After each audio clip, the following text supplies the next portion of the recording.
Saúde, estamos de volta. Nosso programa hoje tem, com muito orgulho, a honra de receber o Dr. Tiago Baufeld. A gente vai lembrar um pouco a participação dele há alguns... Quanto tempo atrás, doutor? Há quanto tempo você esteve aqui? Mais ou menos uns 40 dias. Há uns 40 dias. Ele apresentou aqui para a gente, para o nosso Saúde e Bem-Estar, um projeto inovador e ele estava a caminho de uma grande Olimpíada Médica. Vamos falar desse projeto, doutor, desse estudo, desse trabalho. Exatamente. Fernando, muito obrigado pelo convite novamente. Parabéns, mas é spoiler. Parabéns agora é um spoiler do que aconteceu. Vamos voltar 45 dias para trás. Perfeito. Eu vim aqui, e eu falei sobre a pesquisa do meu trabalho de doutorado. O senhor é ortopedista do Hospital Felício Roxo e tinha um trabalho fantástico de recuperação de traumas em uma região específica dos pés, né? Exatamente. Eu desenvolvi um novo método de tratamento com outros colegas, utilizando fitas de alta resistência para tratar uma fratura de uma articulação específica do pé que chama articulação de Lisfranc. Essa fratura fica ali no cantinho do pé, né? Pegando um ponto, o dedão, no outro ponto, o mindinho está mais para o lado do mindinho. É mais ou menos no meio do pé. Se a gente pegar um ponto ali do calcanhar ao dedão, fica mais ou menos no meio do caminho. No meio do pé. Essa região específica a gente chama de mediopé, é o meio do pé. Sim. Até então, o trabalho para recuperação nesse tipo de fratura, como é que ele acontecia? Vamos dizer assim, o método de tratamento clássico na literatura médica é fixação com parafuso. Então a pessoa vai lá, torce o pé, lesa os ligamentos dessa articulação de Lisfranc, precisa submeter uma cirurgia. Método convencional de tratamento, passar um parafuso entre as articulações. O método que eu desenvolvi, em vez de passar o parafuso, passam-se fitas de alta resistência que replicam esses ligamentos e conseguem oferecer resistência a esse pé, a esse material. E essa fita, ela acaba sendo absorvida, a gente falou sobre isso, né? Sim. O fato da absorção dela já é também um ponto importante da pesquisa do que foi apresentado, né? Exato. Essas fitas, elas sofrem um processo de ligamentização. Ou seja, o corpo progressivamente vai depositando ali células brancas e tornando aquele material algo parecido com um ligamento. Assim, é algo tão inédito. Quando o senhor esteve aqui, doutor, a confiança era assim, a confiança que só um cruzeirense normalmente tem antes dos grandes jogos, né? E como é que foi que isso evoluiu dentro do conceito que o senhor tinha?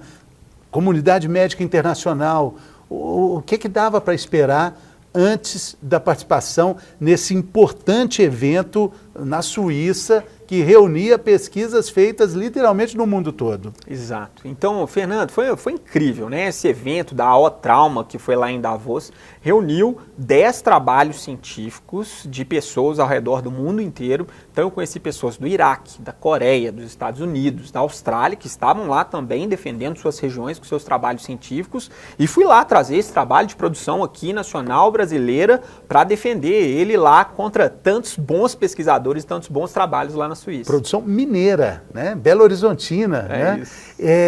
E o que tinha ali? Quais eram os adversários? Não adversários, né? Concorrentes. Concorrente é aquele que corre junto com a gente, né? Exatamente. Isso é muito interessante, porque a gente fica pensando, né? Pesquisa é só dos Estados Unidos, só da Europa, e o que foi impressionante é ver que a pesquisa médica é do mundo inteiro. Então, assim, óbvio que tinham americanos, né? Tinham um inglês, tinham um suíço, mas tinham pessoas do Oriente Médio, tinha um iraquiano, tinha um egípcio, tinha um outro colega de Taiwan, tinha um colega da Coreia do Sul. Então, assim, vendo que essa busca por novos conhecimentos ela é realmente mundial, né? Todos os locais do mundo, mesmo em regiões de conflito, como o colega iraquiano, produzindo ciência e conhecimento científico e representando o seu país também lá na Suíça. E todos na área, como o próprio nome da competição diz, né? Trauma é um nome universal sobre o que estava sendo tratado ali, né, doutor? Exatamente. A traumatologia, né, essa ciência, ela é uma ciência que discorre e estuda as coisas que acontecem devido a acidentes, né, de carro, moto, né, ou acidentes domésticos, entorses e acabam lesionando, né, articulações, os ossos e os ligamentos. E aí agora sim o resultado final. Vamos mostrar aqui, a gente tem fotos, né? Você tirou foto lá, né? Tirei Olha as fotos tem que aí. tirar, né? Olha as fotos aí, estão vendo as fotos que o doutor fez e o resultado maravilhoso, a medalha de prata para o Brasil. Essa aqui tem que mostrar, né, Fernando? Nossa, essa é que bacana maravilha, demais. hein? Essa medalha, você estava dizendo, ela só não foi de ouro porque tinha um cara lá que era muito fera mesmo, né? Era demais. Eu fiquei brincando, porque assim, lá foi uma verdadeira Olimpíada mesmo de trabalhos. Mais aqui. Aqui. Bacana. Aqui tá bom aqui para mostrar aqui? Olha aqui, ó. Lá você pode continuar falando, você disse que é uma Olimpíada. Exato, foi uma verdadeira Olimpíada sobre trabalhos científicos, né? Que eles desenvolveram de maneira com premiação, tipo Jogos Olímpicos de esporte mesmo, que era premiado com medalha de ouro, medalha de prata e medalha de bronze. E aí tinha um colega da Coreia do Sul que desenvolveu um trabalho muito bonito sobre regeneração óssea a nível molecular, assim, um trabalho muito bacana, ele estava sentado do meu lado.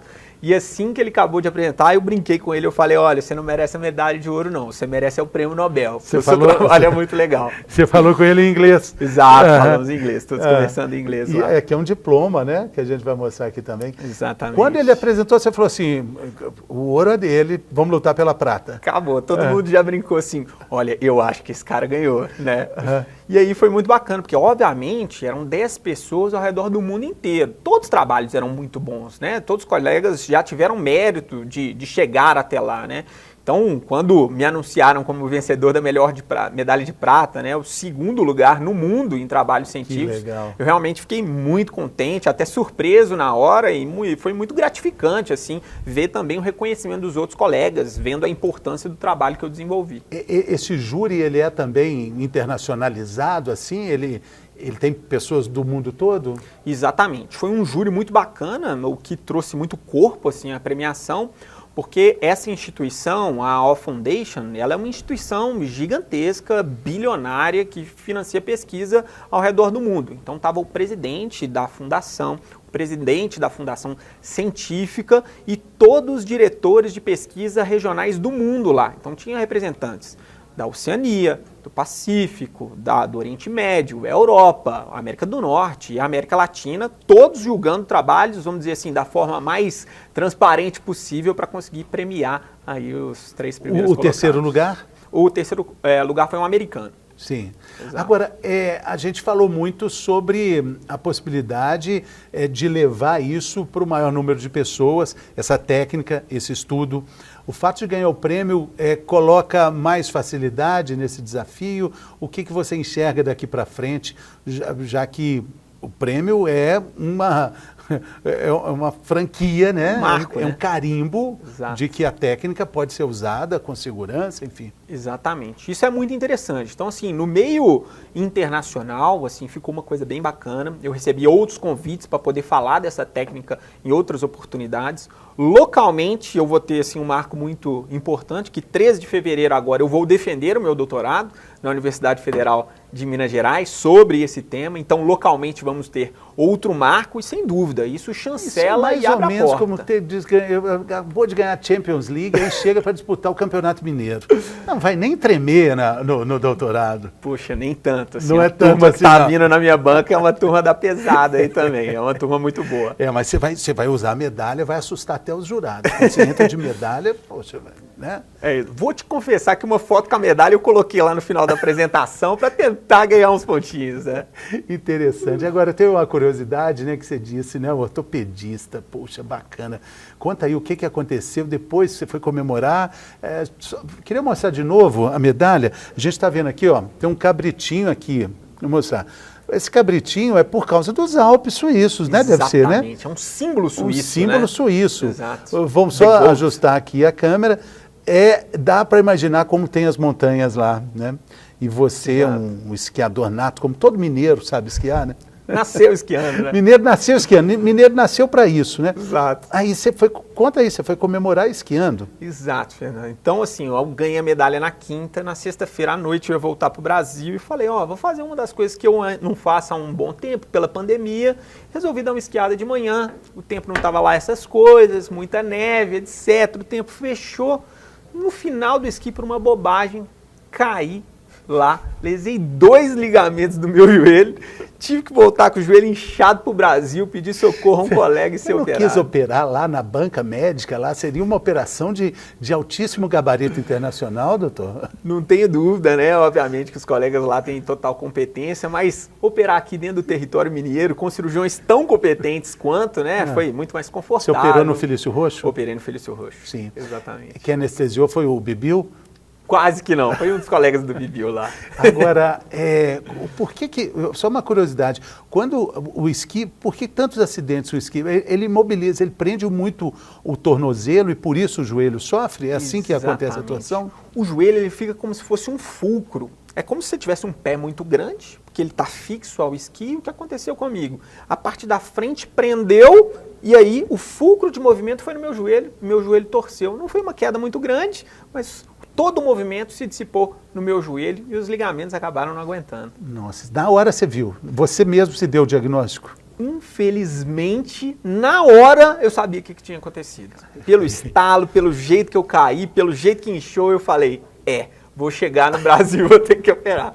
Aí não precisou nem procurar muito gelo, né, para colocar, porque já tinha gelo no entorno, não? Exatamente, isso foi muito bom, ajudou na dor, mas cheguei lá no hotel, peguei um pouco de gelo que estava na varanda e continuei colocando gelo no joelho. Já acionei os colegas aqui em Belo Horizonte para eu poder chegar e ser cuidado. Teve que andar, conseguiu andar, chegou de cadeira de rodas, de medalha de cadeira de rodas? De medalha de cadeira de rodas. Então passei aquele vexame do aeroporto de pedir assistência para poder andar, né, exatamente para não sobrecarregar o joelho e fomos que fomos. Mais ironia ainda seria se fosse uma lesão que poderia ser corrigida com o tratamento que você estava indicando lá, né, doutor? Não, aí ia ser a cereja do bolo, né? Aí essa história tem que ser contada para sempre de tanta coincidência que ia ser. É muito interessante, mas só para torná-la ainda mais inesquecível, né? Ainda mais inesquecível. Aqui no Brasil, como é que isso costuma acontecer? A gente ouve muito se falar, né, da necessidade da valorização do trabalho científico. A gente passou por um período muito obscuro nessa validação da ciência. Como é que você enxerga isso com a nossa realidade brasileira? Olha, isso é importantíssimo, porque assim, pesquisa no Brasil, a gente precisa retomar, assim, o que a gente talvez retrocedeu um pouco nos últimos anos, um pouco pela pandemia, fenômeno mundial, falta de investimento, assim, uma falta de estar junto com os colegas nos eventos para gerar ideias. A gente tem que realmente colocar isso para frente. E nada mais assim, interessante para fazer isso como dar o exemplo para os outros colegas que estão vindo na frente. Eu, por exemplo, após a defesa do meu doutorado, já vou participar de uma banca de mestrado de um colega de Alfenas, lá da Universidade de Alfenas também, começando a fomentar, né, o conhecimento no interior mineiro e tornando isso para os residentes que me acompanham, para os acadêmicos que me acompanham e desenvolvendo a ciência. Mas qual que é o desafio do trabalho científico? É colocar isso, acho que para um pesquisador, para um médico, né, que também é um cientista, um investigador, como o senhor é, doutor, deve ter uma vontade muito grande de ver esse trabalho difundido, colocado em prática nos hospitais, facilitando a vida das pessoas. Qual é a distância para que isso aconteça? Essa é uma distância não tão perto, né? Porque isso levam etapas. Primeiro a etapa de difusão do conhecimento, que é essa etapa que eu estou agora com o meu trabalho, né? Fazer com que as pessoas conheçam essa nova técnica. Depois a etapa de treinamento do conhecimento, então outros cirurgiões aprenderem a técnica, os residentes, os acadêmicos também aprenderem, e depois disso a validação dessa técnica também pelos outros cirurgiões. Porque a ciência funciona assim, não adianta essa técnica ser boa na minha mão, tem que ser bom na mão de todo mundo, né? Essa técnica tem que ser uma técnica ensinável.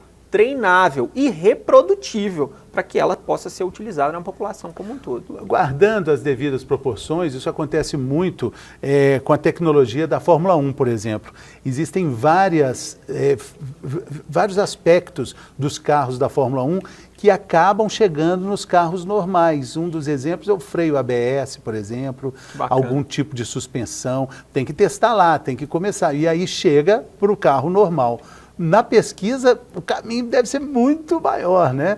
Porque o custo também é um empecilho, né? Não tenha dúvida, não tenha dúvida. E, obviamente, assim, os saltos tecnológicos, eles vão agregando custo, e o nosso desafio é tentar mostrar que, utilizando coisas mais modernas, que dão melhores resultados, talvez no final esse custo não possa ser tão diferente assim, porque o paciente não vai precisar tirar os parafusos depois, porque o paciente vai ficar com menos dor, vai tomar menos remédio, vai procurar menos o pronto-socorro. Então, assim, de outras formas, ele vai acessar menos o serviço de saúde e o custo, no final das contas, se equivaler.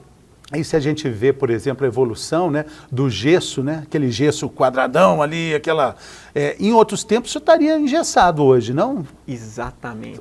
Nem tanto tempo atrás, talvez 10 anos, porque o acidente nem foi há tanto tempo. Exato. Foi o quê? Tem 20, 30 dias? Você pensar essa lesão que eu tive lesão do ligamento cruzado anterior, que é uma lesão comum do futebol, mas eu tive um outro ligamento, canto posto-lateral. Isso antigamente, pensar aí 20, 30 anos, não tinha artroscopia direito para poder fazer isso. Era cirurgia aberta, extremamente difícil para poder reabilitar. E eu no primeiro dia de cirurgia estava andando de muletas, obviamente, mas já fazendo fisioterapia, ativando minha musculatura. E estou aqui com 30 dias de cirurgia. Não sei se você me viu mancar. Não vi, mas não. Eu vi que estava andando, boleirão ali. Voltar a jogar bola, aí já é outra história. Outra história. Hoje a ideia com essa lesão que eu tenho é 9 meses sem futebol. Para poder voltar assim em alto nível. Não para mim, que minha área não é futebol, não. Estou mais no triatlo. Sim. Agora, quando eu falei do gesso, mas é porque o gesso, hoje ele é quase uma peça de museu, né? Peça de museu talvez seja exagerado, mas não se usa essa imobilização total, né? Estamos falando de avanço de tecnologia, alguém pensou em algum momento que o gesso poderia ser substituído e de fato aconteceu, né? Exato. E a tecnologia nem sempre ela é de um produto, né? Às vezes a tecnologia é do conhecimento mesmo. Então assim, por que hoje a gente imobiliza muito mais, usa muito menos gesso? Porque a gente entende que o movimento cura. Movimentar o joelho, por exemplo, depois dessa cirurgia que eu fiz, é fundamental. Se eu ficar imobilizado, eu tenho piores resultados. Então não é porque surgiu um aparelho para imobilizar diferente, é que a gente entendeu com os estudos científicos que imobilizar é pior e que movimentar melhora mais. Sim, sim. E aqueles aparelhos que são muito invasivos, que colocam aqueles tantos de pino na perna, sim, é um tipo também de substituição de pinos que antes eram mais invasivos? Esses são os fixadores externos, né? Isso é altamente tecnológico e isso tem aplicações belíssimas na medicina. A gente fala que são as cirurgias de reconstrução óssea. Para aqueles pacientes que tiveram traumas terríveis, de alta energia, aqueles acidentes de carro e moto muito graves e tem que reconstruir osso, tem feridas, a fixação externa é perfeita para conseguir salvar o membro daquela pessoa. Antes, o que era feito? Vamos pensar antes da era de fixação externa, isso foi desenvolvido na Rússia por um cirurgião muito experiente chamado Ilizarov. Mas antes dessa época do Ilizarov, com essas técnicas de reconstrução, a alternativa para esses casos extremamente graves, em muitos dos casos, era a amputação do membro. Então veja que isso permite com que a gente salve muito mais membros hoje com essas técnicas de fixação e reconstrução óssea. Impressionante. E a história do movimento, eu estava lembrando, tem uma série sobre o Maradona, foi muito polêmica, uma das primeiras, ele já como uma promessa absurda, jogando na Europa, ele machuca e um fisioterapeuta diz, não tem que imobilizar, ele tem que movimentar. E foi um reboliço tremendo isso nos anos 80, no início dos anos 80, alguém falar que se curava uma lesão com movimento, ao contrário da prerrogativa de deixar completamente imobilizado, né? Então, esse avanço é de pesquisa, né? Sem dúvida. E essa história é interessantíssima e aqui merece ser dado esse mérito aos fisioterapeutas, e nesse caso com o Maradona foi isso, porque eles são grandes partidários assim, do movimento como cura, né? E nós, ortopedistas, temos entendido e aliado aos colegas fisioterapeutas cada vez mais promovendo isso para os pacientes, e quem está ganhando nessa história é o paciente, que vai estar com o tornozelo melhor, com o joelho melhor. Claro, claro. E entendendo aí, né? Porque a cada dia também surgem novos desafios para os ortopedistas com esportes novos. Agora o beach tênis, né? O beach tênis está sendo considerado a alegria dos ortopedistas, né, doutor? Uma lesão toda hora, né? Nem tanto. A gente não pode falar que é alegria, porque a gente tem que se condoer com o paciente que se machucou também, né? Mas a procura de pessoas que se machucam com beach tênis é, sem dúvida, alta, e principalmente na área do tornozelo, que é a minha área específica, Sim. né? Então, são lesões novas, até novas assim. Eu imagino que é um esporte que traz um movimento novo e traz com isso lesões novas. Sim. Mistura um pouco do que a gente estuda na ortopedia de lesões relacionadas a esportes de areia, né? Então a gente tem um pouco isso por causa do futevôlei, né? Por causa do vôlei de praia também. Mas olha, futevôlei, vôlei de praia, precisa de estar bem sarado para fazer, mas beach tênis eu posso fazer. Então isso já abre um leque grande, né? De possibilidades. Né? Ele é mais acessível, é democrático o beach tênis. Mas né? quem fez o TMB consegue fazer qualquer esporte. É verdade. O TMB, é verdade. Mas eu estou dizendo isso, né? Porque esse desafio ele não para nunca. Daqui a pouco aparece um outro esporte também que vai trazer outras questões ligadas a lesões, né? Mas o beach tênis que fica esse registro aí, a gente já falou outras vezes. É muito bom, ele é democrático, ele queima calorias, ele integra, mas é preciso ter cuidado, é preciso fortalecer, né? É preciso para começar, porque senão começa com entusiasmo e aí para de forma abrupta porque lesionou. Sem dúvida nenhuma, né? O treinamento esportivo, o fortalecimento muscular junto, a avaliação de um profissional quando isso necessário, ortopedista, fisioterapeuta, sem dúvida pode ajudar o iniciante de praticante de qualquer tipo de esporte a ter um menor índice de lesões, né?